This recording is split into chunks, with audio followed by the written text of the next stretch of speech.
Hello, everyone. It's Shane Kanto, your Wasteland reviewer, and welcome to Lost in the Wasteland, my weekly interview show where I learn a little bit more about someone else's perspective on movies. And joining me for a second time is my friend and reviewer and all kinds of busy, talented person, Larissa Benfey. Thank you so much for coming on. Thank you for having me again. Absolutely. And we do love shameless plugs around here. So, is there anything you would like to shamelessly plug for the audience before we get into the questions? Um, I don't think I have anything on the go right now. There's a question coming up where I'm gonna mention something, but it's so far down the road that it doesn't matter right now. It's good. It is okay. Always like to give the opportunity anyway. So, let's get started with what I like to call the watch list questions at the beginning of this second one. So, Larissa, what's a previously released film that you have not seen that you're most interested in checking out? So this one is going to lose me my Disney nerd status, but I've never seen Lilo and Stitch. And Okay. I've been meaning to for a really long time, and like Disney Plus exists and it's there, but I haven't seen that one yet, and I very much want to because I know I'm gonna like it, but never saw it. I didn't watch that until I was an adult, honestly, and it was because my now wife showed me it when we were Uh-huh. dating if towards the beginning. Now, to be fair, that was also like 10 years ago at this point. But like I didn't watch it until I was in my 20s, and it's definitely one of the like it's one of the better of like the early 2000s Disney like stretch of movies, up there with The Emperor's New Groove, which I did watch a lot when I was a kid. I love That's a that good one. But I would definitely recommend Lilo and Stitch. It's a lot of fun. Has some good use of Elvis music, one. Oh, in particular. okay. That's Yeah, awesome. yeah, Lilo loves Elvis. So that's fun. And it gives you an excuse because then you could go watch it before they remake it. Which, like, Yes, that's oh yeah. I forgot that was why? happening.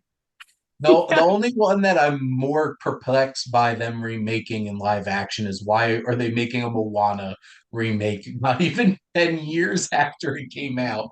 But Yeah. The Rock needs money. Always needs money. So and so's Disney, so I guess they'll do it. So Yeah. there you go. Now, shifting to the future. So, what upcoming film are you most excited to check out? This one is one that is in pre-production right now, so I'm gonna be waiting Okay. for a long time. But there's a book that I read a year or two ago called The Girls I've Been, and it is being adapted into a movie starring Millie Bobby Brown at the moment. Okay. Um, and it's just like a really fun book that when I was reading it, I was like, this should be a movie, and they thought so too. But I think it's like it's not even filming yet, so it's gonna be a couple years before I have to watch that one. Well, at least it gives you something to look forward to. And when are they going to write you a check for a Right? finder's fee? Yeah. See, they messed up. You Yeah. got it's like this needs to happen, and it did, and you Yeah. deserve some cash for it. Thank you. So there you go. I haven't heard of that one, but I'll definitely be keeping an eye out for when it comes out. And if you could land somebody like Millie Bobby Brown, who's, well, I would, it's interesting because I would have said that she was more popular, like maybe if Stranger Things, the last season, isn't taking 20 years to come Yeah. out, but it is. So I don't know if things are going to cool down or not, but she just had that movie Damsel. Yeah. Netflix really, really loves Millie Bobby Brown. They Is this going do. to be, do you know if this is going to be a Netflix movie or not? I I don't know, but like I'm sure it actually will be. Like, There you go. yeah, Even if they don't make it, Netflix is like, our girl's in it. We got to buy it. And then they're just going to exactly. distribute it. So there you go. Yeah. Now, I love asking this question because one of the biggest things everybody complains about are remakes and reboots and all kinds of stuff like that today. But what is a film that you actually feel like should be remade? Okay, so I'm in that camp where I think that remakes should only happen with bad movies that should be redone to become better. Um, Correct. thank you. And speaking of Disney live action, Beauty and the Beast just was such a disappointment for me that I'm like, if they could just, if they're doing it anyway with all these live actions, if they could just try again and get it right, that'd be awesome. Maybe hire an actress that you don't have to auto tune to Yeah, make it work might be yeah, a good place to start. There are some things in it that I did appreciate, like one, it's no longer a child gets turned into a giant monster because that's kind of cool. Like yeah, that witch was like, no, this 10-year-old did me dirty. It turned him into a monster. yeah. And Evermore, I do love that Mm, song, so I was happy about yeah. that. But like,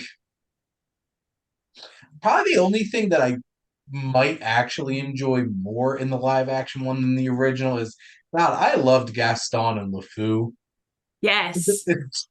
They were so good together. Luke Evans and Josh Gad. So Yeah. like, but everything else, like, why'd you do it? Because money, and we all saw it. So we Yeah. just fed into it. So Yeah. that would be very interesting. They're just like, you know what? We're gonna take a mulligan on this one. You're gonna see it anyway, and we're redoing Beauty and the Beast again. Yeah. So not to put you on the spot, but who would you want to see play Belle? Okay, obviously, myself first and foremost, There because we go. See, look, now you should get a writing credit yeah, on that one movie and now get you a starring role. So there you go. yeah. This is a If very I could write productive the future. interview. Yeah. So very productive interview. So I will be awaiting Disney's new Beauty and the Beast starring Larissa. Yeah. So we'll just have to wait and see. Just give it 10 years. They'll remake it. They're like, we need Yeah, money. that's So true. now the last interview, first interview, I always ask people's earliest memory of going to the movies, but what's your fondest memory of going to the movies? I went to LA with a friend when I was like 21 or something like that. And Mhm. we just got the entire LA experience. But it also coincided with The Dark Knight releasing. And so we went to the Grove Mall place. It had its own theater. The theater was huge and it was fully packed with people. And we saw it on Mhm. opening night. And it was just like the crowd was a magical experience. They were all in for this movie and they Mhm. were like they were quiet when they needed to be quiet and they were like cheering when they needed to cheer and it just felt like the most like full of community experience that I've ever had in a theater. And I do remember there's like this is a spoiler for people who haven't seen The Dark Knight, but when Gordon like comes out of the truck and it is revealed that he's alive, people literally like stood up and clapped and I was like this is the greatest. I there will never be anything topping this. It was so good. That is really cool. One thing, if I ever get to go out to LA, which I hope to at some point, it's like I want to go to some of those like famous movie theaters and like big movie theaters and stuff like that. Like I'm privileged to the fact that like I live in New Jersey and I have three AMC's within 30 minutes of my house. Nice. Um, and there's a lot of movie theaters in suburban New Jersey. But most of them are not great. It's like they're all understaffed and everything. Oh gosh. And it's awesome actually like going to have an experience. Like I occasionally go into New York City to see big movies with some of my Sif Pop friends. And like we Nice. saw Dune Part 2 on literally the biggest IMAX screen in the country. Wow. It was so big on the giant screen. Saw Oppenheimer on that too, which that Oh, was something. I didn't think Killian Murphy's head could be so big, but it was. It was like there. But all those cool old school movie theaters would be such a cool trip. But oh, and especially something like a comic book movie like that on opening night. It just I hope that we get back to that at some point because that certainly has been completely lost, honestly, in the past couple of years, unfortunately. I think the last time I went to a movie that really had that kind of experience was when I saw Spider-Man No Way Home. And the teenage girls freaking when, spoiler alert, Andrew Garfield popped up on Oh screen. yeah. I'm just like, it was the first packed theater I went to since COVID. I'm Oh. just like, they're screaming. Yep. And it was a special experience as love Andrew Garfield. But no, I actually didn't get to see The Dark Knight in theaters, What? but boy, did I watch the hell out of that DVD when I bought it. I did see Dark Knight Rises in theaters. Um, I was supposed to have work at the country club I was at over the summer, and it got rained out that day. And I'm like, Nice. I texted my brother, I'm like, you want to go see The Dark Knight Rises? So he saw it like 11 a.m. on a Friday. Oh gosh. So there wasn't a ton of people there. And also, opening night didn't go so great for that movie because, shooting, because, that stuff happens here in America.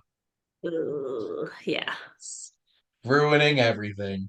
But Yep. anyway, in lighter news, next question is what's a film that you feel like really exceeded your expectations?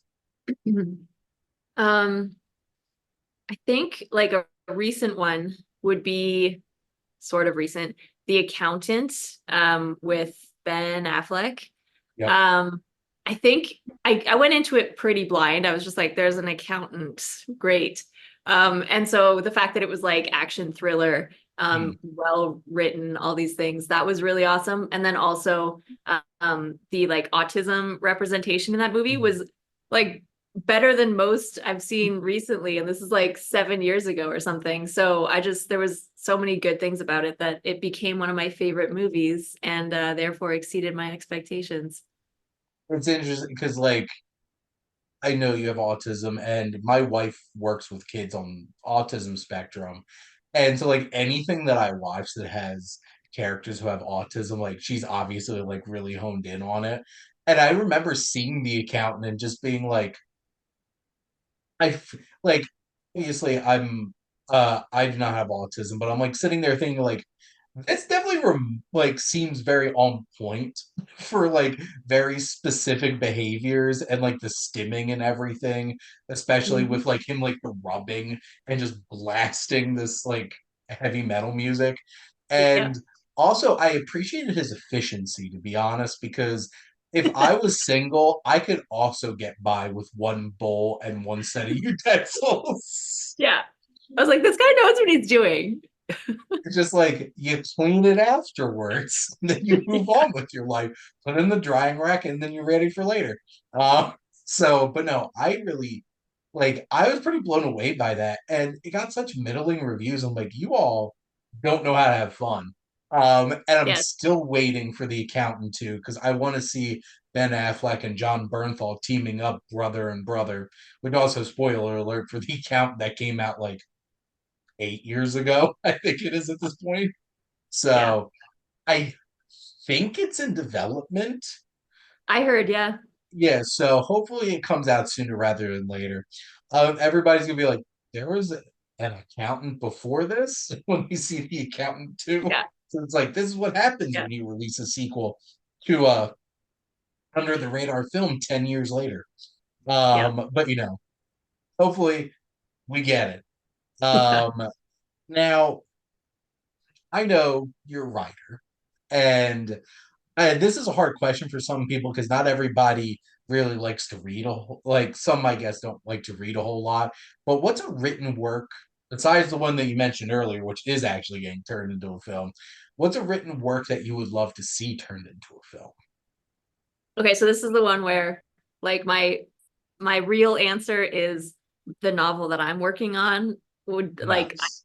I'm already imagining it as a movie, so like I would love it to be a movie, but first it has to be published. So I'm still working on it. Still Um, counts. Thank you. So there you go. Yeah, that's the real answer. But there is another good book that I read recently that was it's called The Stand-In, and it's just basically a Princess and the Pauper type of Mhm. book. Very like rom-com, but it was a really fun time, and I was like, this should become a movie. So that was another one. Awesome. Well, hopefully, most importantly, your novel becomes a film, and I will gladly review and be Yes, there opening night for it. So just keep me posted. I Um, will. so I have a love-hate relationship with trailers. I know a lot of people do at this point because they give away so much. Um, I will admit though, I have recently keep rewatching the Deadpool Wolverine trailer because Oh, it doesn't give away a whole lot, but it sure makes me laugh. yeah. And also music choice is top tier. But Larissa, what's your favorite movie trailer? Um, so I think it's actually for The Nice Guys with Ryan Nice. Gosling, Russell Crowe. Because I watched it just like a couple hours ago to make sure that I was like, this is one I liked. It doesn't actually give away like the funniest moments in the movie, Mm. and yet it's still a really funny trailer, and it like shows that it's going to be a really funny movie. But then the movie is just like even better, and I feel like that doesn't happen very often with trailers these days. So that's why it's my favorite. I remember that trailer and just being so excited. So like I wasn't 100% full blown on the Ryan Gosling hype train like I am now. But like I was Yeah. excited he looked hilarious in the trailer. But I am for Russell Crowe. And when I saw that trailer, I was so excited for that movie. And it was so damn good, and nobody saw it. Yeah. And now this whole population of people who did and know how great it is are just waiting for them to be like, can you just make a sequel? Yes. And the worst part was Russell Crowe was in an interview and he doesn't do sequels. Like, Mhm. and he's like, if I could actually do a sequel to any of my films, I want to do The Nice Guys too. I'm like, don't give me hope. Yeah. Hawkeye meme from Avengers Endgame. And Yeah. he described it, them going to Mexico and stuff like that. I'm just like, stop this. Stop this right now. I don't want to be teased like this. But no, Oh, the Nice Guys trailer was so good. That there's certain trailers where I'm like, if it comes on, I'm so excited in the movie theater, and I'm just like, yeah, because 90% of them are like, my God, when does this movie come out? I can't watch this anymore. yeah.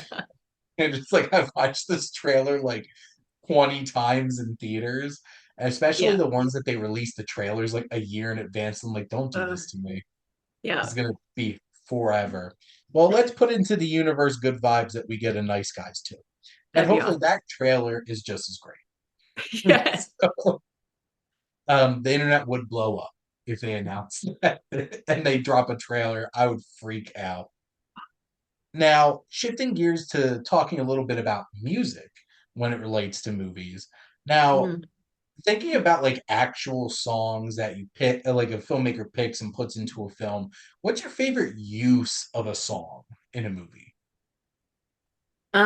This one was just so hard because like the songs in movies, like they're just when they're done right, it Mhm, usually makes me cry. Like that's usually the moment. But I think it was in The Secret Life of Walter Mitty, mhm, Space Oddity, when Kristen Wiig starts singing the song to him about Major Tom to ground control, and then it like swells and he like runs for the mhm. helicopter. I was just like, this is perfection. So that's I think one of my favorite that like that scene just like comes up in my mind a lot because I just loved it so much. Space Oddity is a great song, and leveraging that in a movie. Wes Anderson obviously loves David Bowie because he used a whole entire set of covers of David Bowie songs in Life Aquatic. But Yeah. I'll admit, I have not seen The Secret Life of Walter Mitty. So I Larissa's like, oh my God, he needs to watch this like right when we're done. Yeah. When I eventually do, I will message you and be like, that was a wonderful use of Space Oddity. So promise Thank me. you. It's on video, Yeah, so I have to follow through. Now, I don't know if nice. you're the kind of person that listens to a lot of scores from movies, but if you had to sit down and Mhm. listen to what, like, you had to pick one score, what's that score that you're going to listen to? I actually do listen to scores. So, like again, it was I had to kind of narrow it down. One that I listen to a lot is actually the Baby Driver soundtrack and score because Mm. it's just like it's just got a good mix. Most of it's really adrenaline pumping and Yeah. awesome. But I do listen to that score and then the soundtrack with some of those really awesome songs. When driving, which is not good because then it encourages me to go a little faster. But yeah, that one I put on a lot. Oh, I remember seeing Baby Driver and just being like, well, this is just wall to wall, just like banger after banger after banger. And Yeah. it worked perfectly. And it's like odd to call it a musical kind of movie because it's like it's not like people are just randomly starting to sing in the middle of living their lives, but like the whole entire movie's music and it's wall to wall and just there's so many deep cuts too because like Mhm. Edgar Wright wasn't going to go out there and just drop all the most famous needle drops for movies. He was going to go and find like he had Queen in it and it was like the 50th Queen movie that a song that you'd probably pick to put in a movie, which like I'm like I don't even know if I've heard this Queen song, but like I knew it was Queen Right. because there's no mistaking it not being Queen, and I'm Yeah. just like, yep, there you go. Edgar Wright just making amazing choices for music. I know Mhm. one of my favorite uses of a song in any movie, and this is so random, is The World's End in the Alabama song, Yes. where they're all like awkwardly walking, trying to not look suspicious at all. Yeah. And it's just so funny. And it's just going like the boom, boom, boom, boom, boom. And the way they're just walking down the street being extremely just obvious that they're like, yeah, I don't think you're one of them. You're making this pretty obvious. You're a bunch of drunk human beings. Yeah. So obviously Edgar Wright has great taste for music and Baby Mhm. Driver certainly wall to wall. I had that one on vinyl and Wow. it's a cool experience. There's also like four vinyls Oh, to wow. get all the songs on it. Yeah. So there's a lot. But Nice. then Larissa, my last question for you is what is one thing that you would wish movies would just stop doing? Um, all right, so I'm speaking a little bit as an actor and a little bit as a movie watcher. Okay.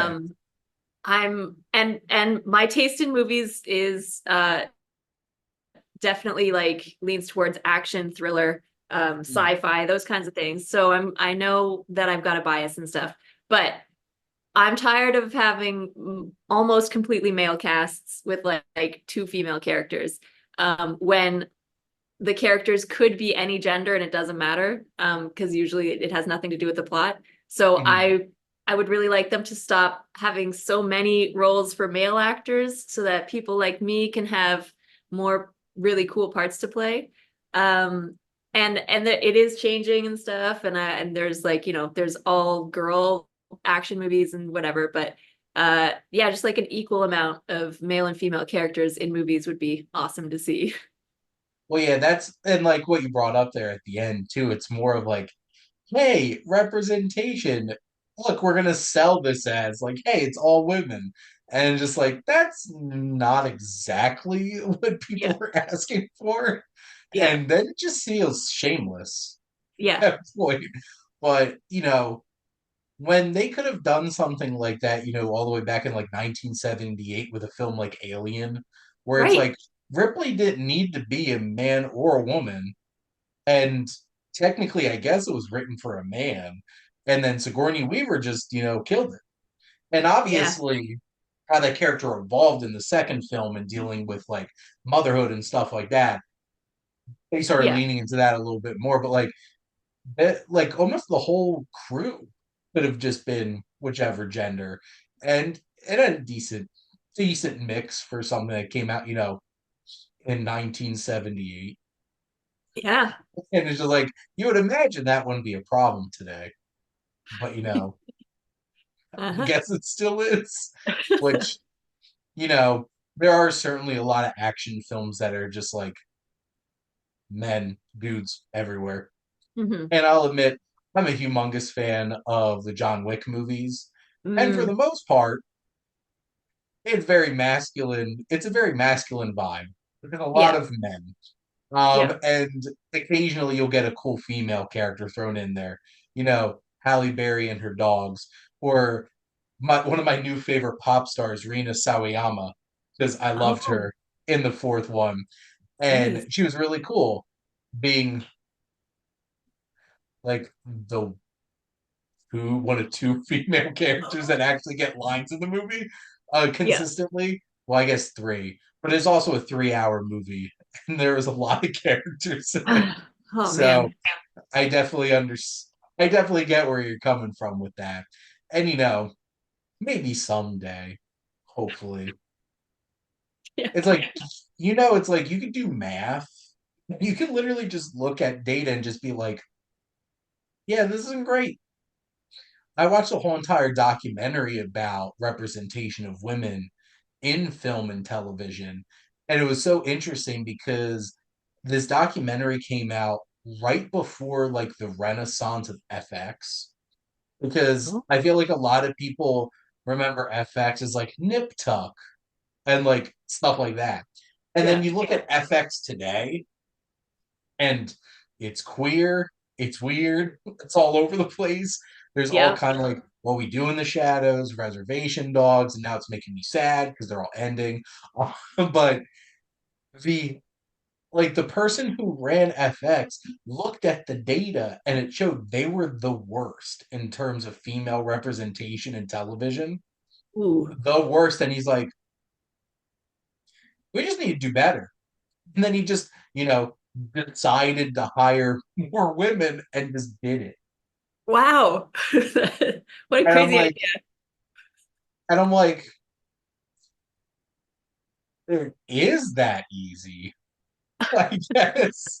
So, hopefully other people, realize you could just hire more women. Then that stuff happens. So there you go. Nice. Well, but we shall see. This is 2024. Hopefully, we can by the next time we do an interview, maybe it'll be slightly better. And get Larissa more roles to be in some cool action movies. Yeah. Hey, if Jennifer Lopez can be headlining a Netflix sci-fi action movie that comes out as we're recording this week, which I Nice. watched already, Atlas. Um, she's not even an actress. Obviously, she's been in a lot of movies at this point because she's J Lo. Yeah. I don't know, Yeah. and hopefully some of them can be better. Um, Not to say too many details about Atlas because you can check out my review if you really want to hear my thoughts about it. But I always like to wrap up this show is have my guests ask me a question. So, Larissa, what would you like to ask the Wasteland reviewer? Okay. I would like to ask if you could go onto any film set, past, present, or upcoming, and get all the behind the scenes details about a certain movie, which film set would you choose? That is such an interesting question. Because, like, do I want to pick one where I knew there was drama? I Ooh, want to hear all the drama and see it up close? Or is it something that, like, I just love and would love to see all the behind the scenes? You know what? Ship me off to New Zealand for 18 months.